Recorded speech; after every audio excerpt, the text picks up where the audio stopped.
নমস্কার বন্ধুরা, তোমরা সবাই কেমন আছো? আশা করি সবাই খুব ভালো আছো। আমিও খুব ভালো আছি। আজ তোমাদের সাথে একটা রেসিপি শেয়ার করব। তো শীতকালে দেখো বাজারে এই চিংড়ি মাছটা ভীষণ পাওয়া যায়। তো এই চিংড়ি মাছটার পকোড়া বানাবো, সেটাই তোমাদের সাথে শেয়ার করব। আমার ভিডিওটা ভালো লাগলে অবশ্যই লাইক কমেন্ট শেয়ার করে দিও। তো চিংড়ি মাছটা দেখো প্রথমে ভালো করে পরিষ্কার করে ধুয়ে নিয়েছি।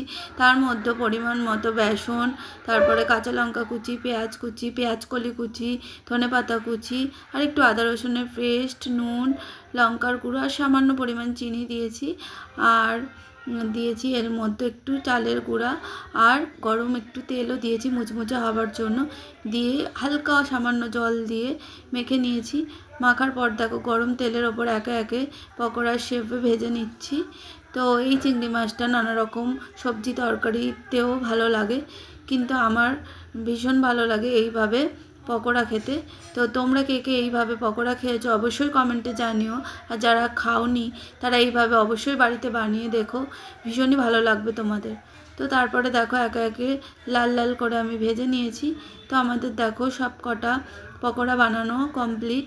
ভীষণই সুন্দর দেখতে হয়েছে আর মুচমুচেও হয়েছে, দেখে বোঝাই যাচ্ছে।